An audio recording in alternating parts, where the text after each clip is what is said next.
கொஞ்சம் எந்திரி. என்னது? யாழ்ப்பாணத்தில் அடிக்கிற வெயிலுக்கு வந்து என்ன செய்கிறதுன்னே தெரியாமல் கிடக்கு. எங்கே போய் இருக்கிறது படுக்கிறது அப்படின்னே தெரியாமல் கிடக்கு. அதால் நாங்கள் வந்து இந்த வீடியோவில் எங்கே நிற்கிறோம்னு சொன்னால் ஒரு காட்டு பகுதிக்குள்ளே வந்து நிற்கிறோம். கொஞ்சம் கூறா இந்த இடத்துல வந்து ஒரு ஷெல்டர் மாதிரி ரெடி பண்ண போகிறோம்.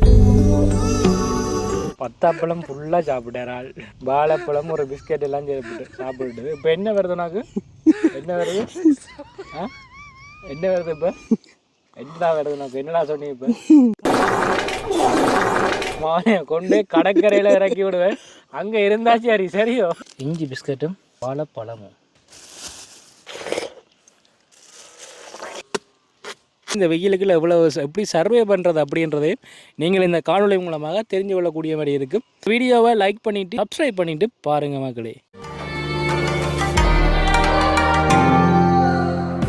யாருமே இல்லாத ஒரு வெட்ட வழி வீட்டில் எல்லாம் நாங்கள் என்ன செய்வோம்னு சொன்னால் இந்த வெக்கையை தணிக்கிறதுக்காக இப்போ வந்து மிகப்பெரிய அளவில் மின்சாரத்தை பாவிச்சு கொண்டிருக்கிறோம். ஸோ எதுக்காக இந்த காணொளி அப்படின்னு சொன்னால் மரம் அப்படின்றது வந்து எங்களுக்கு எவ்வளோ முக்கியம். ஒரு மரத்தினுடைய நிழல் அப்படின்றது வந்து வெயில் காலங்களில் எங்களுக்கு எவ்வளோத்துக்கு முக்கியமாக இருக்கும் அப்படின்றத தான் காட்ட போகிறேன். ஸோ அப்படி ஒரு இடத்துக்குள்ளே தான் போக போகிறோம். போயிட்டு ஒரு சின்ன குடில் மாதிரி போட்டுட்டு அங்கேயே இருக்க போகிறோம். ஸோ எவ்வளோத்துக்கு வந்து அது எங்களை வெக்கையை தணிக்குது அப்படின்னு பார்க்க போகிறோம். ஸோ அப்படி வந்து இந்த மரங்கள் எல்லாமே வந்து எங்களுக்கு எவ்வளோ உதவி செய்யுது. நாங்களும் வீட்டை வந்து மரம் வளர்க்க தொடங்கணும். ஸோ அதுக்கு ஒரு சின்ன ஒரு அவேர்னஸுக்காக தான் இந்த காணொளி. ஸோ எல்லாருமே வந்து வீட்டை மரங்களை வளர்க்க தொடங்குங்க. நாங்கள் இப்போ போகக்கூடியது வந்து ஒரு டேஞ்சரான இடம். உள்ளுக்குள்ளே வந்து மரங்கள் எல்லாத்தையும் வெட்டி கொண்டு தான் போகணும். ஸோ வாங்க இந்த வீடியோவில் வந்து எங்களோட தொடர்ந்து பயணிங்க. ஒரு காட்டுக்குள்ளே தான் இப்போ போக போகிறோம். ஏன்னா கீழே பார்த்தீங்கன்னு சொன்னால் இதுக்குள்ளே எல்லாம் அந்த உடும்பு போன இடங்கள் எல்லாம் இருக்குது. கீழே அந்த புதர்கள் எல்லாம் கீழே எல்லாம் அந்த உடும்புகள் வசிக்கக்கூடிய இடங்கள் எல்லாம் இருக்குது. பட் தோண்டி பார்த்தா அந்த காட்டுவாசியில் எல்லாம் காட்டுக்குள்ளே வந்து பிடிப்பாங்க. அதை மாதிரி பிடிக்கலாம். பட் நாங்கள் இல்லாமல் வந்து இப்போ இதுக்குள்ளே போக போகிறோம். இதுக்குள்ளே போகிறது வந்து சரியான டேஞ்சர். அதால் வந்து கத்தியால் நான் வெட்டி கொண்டு தான் உள்ளே போக வேணும். இந்த இடத்துல ஃபுல்லாக ஈச்சம் முள் எக்கச்சக்கமாக இருக்குது. கவனமாக பார்த்துவா. இந்த ஈச்சஞ்செடியில எல்லாம் பாம்பு இருக்குமா, பச்சை கலர்லேயே இருக்குமா பாம்பு. ஸோ அதால் வந்து கவனமாக பார்த்துவா. சரியா? விஷப்பாம்பு அது. போகல அளவுக்கு முள்ள இல்லை எல்லாம் வந்து ஈச்சம். இதெல்லாம் இன்னுமே பிஞ்சில் இடக்கு ஈச்சங்க. இதுக்காலையும் போதும் அதுக்காலையும் போதும். எதுக்கால போகும்? இதுக்கால போகல. அது அதுக்கால போகும். என்ன கொஞ்சம் மீச்சியாக இருக்கும் போல பாதை.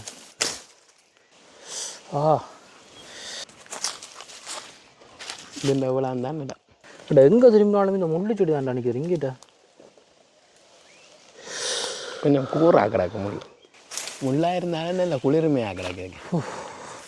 இதுக்கு நிற்கண்ணே. இந்த அழகாக இருக்கிற இடத்துல தான் ஆபத்து மதியமாக இருக்கு கொண்டு வாங்க. எனக்கு கண்டா தெரியல எப்படி நாங்கள் இதுக்கால போக போகிறோம்ண்டு. அதுக்கால போவோமே.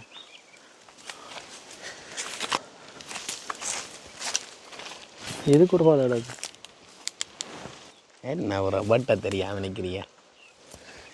பயங்கர முள்ளு ப்ரோ. ரொம்ப களைச்சி இந்த இடத்துக்கு வந்துட்டோம். இதில் வந்து ஒரு ஃபுல்லாக வெட்ட வழி. இந்த இடத்துல வந்து ஒரு ஷெல்டர் மாதிரி ரெடி பண்ண போகிறோம் இருக்கிறதுக்கு. யாழ்ப்பாணம் எல்லாம் செம வெக்கை. நீங்கள் இலங்கையில் எந்த பகுதிக்கு போனாலும் அதிகமான வெக்கை இந்த காலங்களில் செம வெக்கை. இண்டையில் கூட 48 பாசிக்கு வெயில் வரும் அப்படின்னு சொல்லப்படுது. அப்படின்னா எவ்வளோ வெக்கைன்னு யோசிச்சு பாருங்கள்.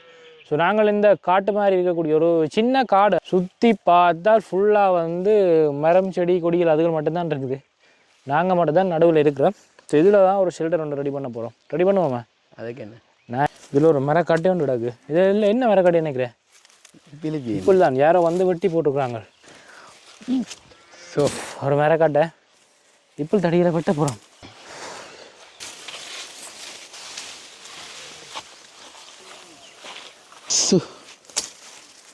சும்மா முள்ளா இருக்குதாப்பா எல்லா இடத்துல. கீழே முள்ளா கிடக்கு. குத்தி போட்டுது.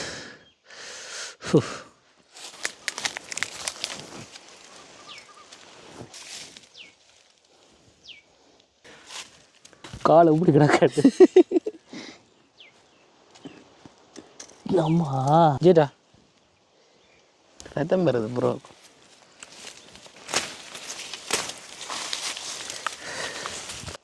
ஷர்ட் எல்லாம் சரியாகும் ஜேடா.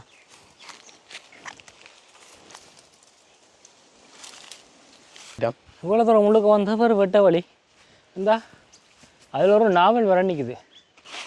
வேறு பாதை இல்லையா? அதுக்காக போ. இதுக்கெல்லாம் வந்துடுறாங்களே. என்ன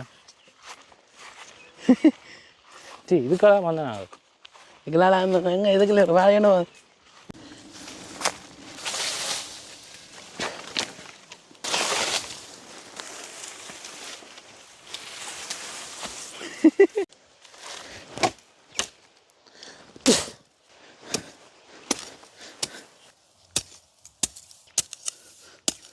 இந்த பகுதியில் மண்ணெல்லாம் அப்படியோ வறண்டு போய் காஞ்சி போய் இருக்கிறதால ஒரு தடி ஒன்றை நடுறதுன்னு சொன்னால் நாங்கள் செத்து போயிடுவோம் இந்த வெயிலுக்குள்ளே. அதால் வந்து நாங்கள் என்ன செய்ய போகிறோம்னு சொன்னால் 2 மரங்கள் எங்கேயாவது இருந்தால் செடிகள் கொடிகள் எங்கேயாவது இருந்தால் நடுவில் வந்து இந்த குறுக்க தடியை போட்டுவிட்டு அதுக்கு மேலே வந்து இந்த இலகுலையை எல்லாம் வெட்டி போட போகிறோம்.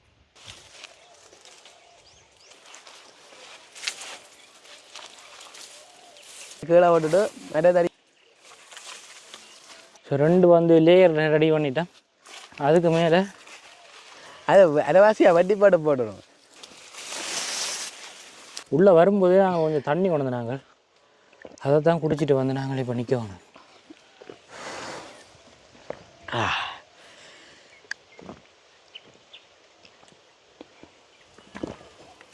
கொஞ்சம் கொஞ்சமாக குடித்தோம்னு சொன்னால் இது படுத்தலாம் அளவாக இருக்கும். நிறைய நேரம் இதுக்குள்ளே நிற்கக்கூடிய மாதிரி இருக்கும். அது வையுங்க அப்படியோ.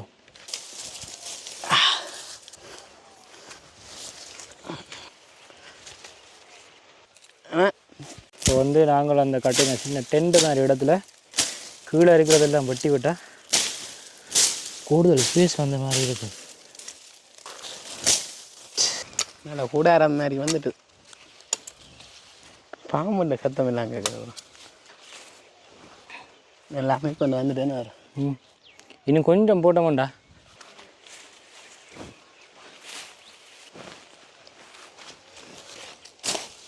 காணும் காணும் என்ன. ஸோ இப்போ வந்து இது கீழே ஒரு சின்ன ஷெல்டர் மாதிரி உருவாக்கி என்ன மாதிரி ப்ரோ இப்படி எவ்வளோ உணல் கூட வேறு தெரியுமா இதுக்குள்ள இருக்க. பட் இருக்க கீழே கொஞ்சம் இடத்த துப்புரவாக்கிட வேண்டாம். இதுக்குள்ள வந்து நாங்கள் வடிவாக இருக்கலாம். நாங்கள் செலக்ட் பண்ணிக்க இடத்த முள்ளு மரம் இல்லாத இடமா செலக்ட் பண்ணியிருக்கணுமா. நாங்கள் என்ன செய்திருக்கிறோம், எங்கே முள்ளு மரம் இருக்கோ அதை தேடி வந்து எடுத்துருக்கோம் மேடம். ஸோ இதுதான் வந்து நாங்கள் கட்டின குட்டி ஷெல்டர் உண்டு. இதுக்குள்ளே அதாவது குட்டி டென்ட் மாதிரி கொண்டு மேலே போட்டிருக்கிறோம். இதுக்குள்ளே வந்து நிறைய நேரம்லாம் இருக்கல. அது ஒரு கொஞ்சம் நேரம் முனைப்பார் போகிறோம்னு சொன்னால் இப்படி போட்டுகிட்டு இருக்கலாம். செம வெயில் வெளியில் நின்றா செம வெயிலாக இருக்குது. ஆனால் இதுக்குள்ளே வந்து சொன்னால் இதுக்குள்ளே வந்து நின்றாலே சரியான டெம்பரேச்சர் அப்படியோ குறைஞ்ச மாதிரி இருக்குது. சூப்பராக இருக்குது இதுக்குள்ளே இருக்கிறதுக்கு.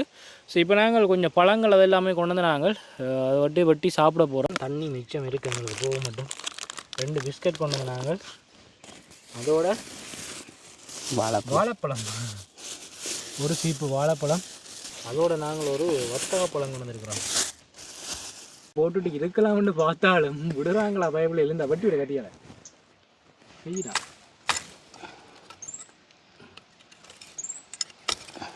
இங்கோண்டா அப்படி தான் பண்ணலாம். தண்ணி இது வரைக்கும்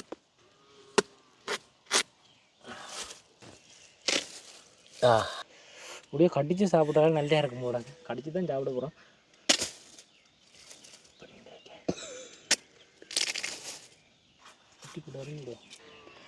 அதை சாப்பிட இந்த வெயிலுக்குள்ளே வந்து ஒரு வத்தாப்பழமும் இதுக்கும் சாப்பிட செம்மையாக தான் இருக்குது. முத்தாப்பழம் சாப்பிட அந்த வெயில் அப்படியோ குறைஞ்ச மாதிரி ஒரு ஃபீலிங்காக இருக்குது. உண்மைதான் நல்லா கிடக்கு. நல்ல இனிப்பாக இருக்குல்ல. வெயில் அப்படியே குறைஞ்ச மாதிரி இருக்குது. ஏன்னா இயற்கைன்றதாக அப்படித்தான். எப்படின்னா வெயில் காலத்தில் எங்களுக்கு என்ன வளம் கிடைக்கணுமோ அதை வெயில் காலத்தில் தரும். குளிர் காலத்தில் என்ன வளம் தேவையோ அதை வந்து குளிர்காலத்தில் தான் இயற்கையில் அதிகமாக விளையும். That is nature. நல்ல தண்ணி வருது என்ன. அது கீழாலையும் கடிச்சு சாப்பிட போகிறீங்க உங்களோட இருக்கு. கீழாலையும் சாப்பிடலாம். சரி கரவாசி இருக்குது. வாழைப்பழம் உங்களுக்கு யார் சாப்பிட போகிறோம். இஞ்சி பிஸ்கட்டும் வாழைப்பழமும் நல்லா கிடக்குனால நித்திரையும் பெறுது. பத்தாப்பழம் ஃபுல்லாக சாப்பிட்டார். வாழைப்பழம் ஒரு பிஸ்கட் எல்லாம் சாப்பிட்டு இப்போ என்ன வருது உனக்கு? என்ன வருது? என்ன வருது இப்போ? என்னடா வருது? நமக்கு என்னடா சொன்னீங்க இப்போ? ஆ, காக்கா கக்கா வருது. மாவனைய கொண்டு கடற்கரையில் இறக்கி விடுவேன். அங்கே இருந்தா சரியோ, அங்கே இருந்துட்டு வா. யாழ்ப்பாணத்தில் வந்து செம்ம வெயில் எங்கே இருக்கிறது, எங்கே என்ன செய்கிறதுன்றே தெரியாமல் யோசிச்சு கொண்டுக்கிறோம். இதில் ஆடுது. அப்படி இருக்கிறவங்களுக்கு வந்து ஒரு பெஸ்ட்டான இடம் இது. வந்து நான் இப்போ எங்கே நிற்கிறேன்னு சொன்னால், ஒரு காட்டுப்பகுதிக்குள்ளே வந்து சின்ன ஒரு குடிசை மாதிரி போட்டு அது கீழே இருக்கிறோம். கீழே இருந்து பழங்கள் எல்லாம் பட்டி சாப்பிட்டு இருக்கிறோம். வெளியில் நிற்கிறத விட இதுக்குள்ளே வந்துருந்தால் அப்படியே சொர்க்கத்துக்குள்ளே இருந்த மாதிரி இருக்குது. அந்தளவுக்கு வந்து இதுக்குள்ளே வெக்க குறைவாக இருக்குது. வாழைப்பழம், பிஸ்கட்டு, தண்ணி, இது வயிறு முட்டி போடுது. மிச்சம் என்னென்னு சாப்பிட்றேன். நான் படுக்க போகிறேன். கொஞ்சம் இது நல்ல என்ன ஆகிறாங்க என்ன. ஆமா அப்பா என்ன வெயிலடா அப்பா. அதுக்கு இருந்துட்டுமே வழியில் வர முடிய எட்டி இது என்ன உடம்பு இல்லை. வீடியோவில் நாங்கள் என்ன சொல்ல வாரோம்னு சொன்னால் என்ன சொல்கிறோம்டா, வெயிலுக்கு இறக்காம வெயிலுக்கு இல்லை, உங்களோட வீட்டுக்கு பக்கத்தில் வெயில் இருந்தால் இப்படி எங்கேயாவது ஒரு இடம், அதாவது வீட்டை மரத்தை வளர்த்து துளைங்க மக்களே. மரம்ன்றது வந்து இப்படி வெயில் காலத்தில் பெரிய அளவில் வீடுகளில் உதவி செய்யும். ஏதாவது ஒரு மரத்தை வீட்டில் வந்து அந்த பெரியசாக வளரக்கூடிய வேப்ப மரம் இல்லாமல் இருக்குமில்ல, அதே கீழெல்லாம் இருந்தால் நல்ல வெக்க இல்லாமல் வந்து அவ்வளோவா தெரியாது. ஸோ அப்படி வந்து பெரிய அளவில் மரங்களை வளருங்கோ. இப்படி இன்றைக்கி நாங்கள் ரொம்ப தூரம் இந்த இடத்துல இருந்தெல்லாம் ரொம்ப தூரம் தான் வந்து ஒரு சின்ன இடத்த வந்து இடத்துல இருந்தாங்க. இப்படி இப்போ நேரம் வந்து 2 மணி கிட்ட ஆகுது, 2:05 கிட்ட ஆகுது. செம வெயில். ஆனால் அதுக்குள்ளே இருக்குது, நல்லா இருக்குது. கொஞ்சம் நேரம் படத்து நித்திர கொண்டாலும் பிரச்சனை இல்லை போல இருக்குது. பட் இதுக்கெல்லாம் என்ன காரணம்? வெயில் வீட்டிலேயே வந்து பெரிய மரம் இருந்தால் நாங்கள் வீட்டே இருக்கலாம். ஆக்சுவலி எங்களோட வீட்டை கூட மரமே இல்லை.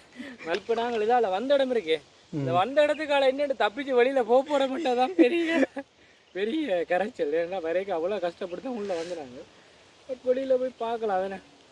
ஆமாம், வெயில் காலத்தில் வந்து மரத்தை வீட்டை வளவுங்க. அடுத்த இந்த வருஷம் உங்களுக்கு உதவி செய்யாட்டிக்கும் அது வார வருஷங்களில் வந்து கண்டிப்பாக உங்களுக்கு ஹெல்ப் பண்ணும். ஒரு கொஞ்ச காலமாகவே இலங்கையில் பார்த்திங்கன்னு சொன்னால் அதிக குளிராக இருக்கும்.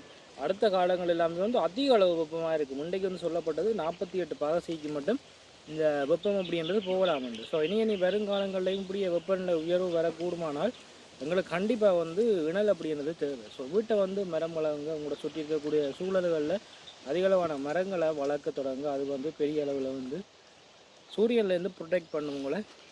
என்னடா கொஞ்சம் நேரம் நிற்க வைக்கிறாங்கிறாங்க, அதுக்குள்ளே போய் இருக்கலாம் போல இருக்கிறா. சும்மா சாதாரணமாக கொஞ்சம் இலையை வச்சுட்டு இருந்தாங்க. அவன் எவ்வளோ வெக்க கூட கிடக்க. நாங்கள் இதால் வந்தாங்க. ஸோ வந்த பாதையால் மறுபடி வெளியில் போகிறதுக்கு அவ்வளோ கஷ்டப்பட வேணும். பாருங்க, பிடிச்சிட்டான்டா சொல்லி மூடுறதுக்கிறே முள்ள குத்து.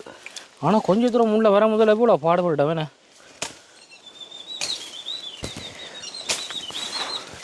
முள்ள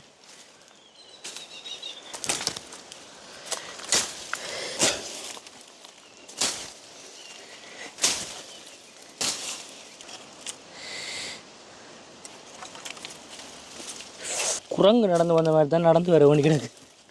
குனிஞ்சு வந்து சேர்ந்துட்டான். எங்கே நிற்கிறாமன்னு சொன்னால் இவ்வளோ பெரிய ஒரு வெளிக்குள்ள இது வந்து காடு. இது வந்து எங்கே இருக்குன்னு சொன்னால் யாழ்ப்பாணத்தில் பொன்னாலை பகுதியில். இது வந்து பொன்னாலை காடுன்னு சொல்லி கூகுள் மேப்லேயே இருக்கும். கூகுள் மேப்லேயே பார்த்தீங்கன்னு சொன்னால் இந்த இடத்துல தான் அப்படியே பச்சை பசையிலன்னு காட்டியிருப்பாங்க பொன்னாலை காடு அப்படின்னு சொல்லி. அந்த ஒரு இடத்துக்குள்ள தான் வந்து நிற்கிறோம். குறிப்பாக அந்த பொன்னாலை காட்டு பகுதிக்குள்ளே தான் இவ்வளோ நின்றுட்டு வந்து நாங்கள் அம்மையா அதுக்குள்ளே இருக்கிறதுக்கு அவ்வளவு குளிர்மையாக இருக்கும். அவ்வளோ வந்து நல்லாமல் இருந்தேன் என்ன சரியான வெக்க குறைவு. பட் இதில் வந்து நிற்க ஒரு கொஞ்ச நேரம் நிற்கவே வெக்க கொளுத்தி அடிக்குது. பட் இது வந்து உண்மையாக எதுக்கு எடுத்துனாங்கன்னு சொன்னால், அதாவது வெப்பநிலை எந்த அளவுக்கு வந்து இந்த மரங்களால் குறைக்கப்படும் அப்படின்றத ஒரு எக்ஸ்பெரிமெண்ட்டாக உங்களுக்கு காட்டணும். அதாவது நீங்களும் விட்ட மரங்கள் எல்லாம் வளர்க்க தொடங்கணும். ஸோ அதனால தான் இந்த காணொலி வந்து எடுத்துனாங்க. ஸோ இவ்வளவு கீட் வந்து அதுக்குள்ளே குறைவாக இருக்கும். சாதாரணமாக ஒரு ஷெல்டர் போட்டு இருந்து அவங்களுக்கு வந்து அவ்வளோ கீட் வந்து குறைவாக இருக்குது. ஸோ நீங்களும் கண்டிப்பாக வீட்டை மரங்களை வளர்க்க தொடங்குங்கள் மக்களே.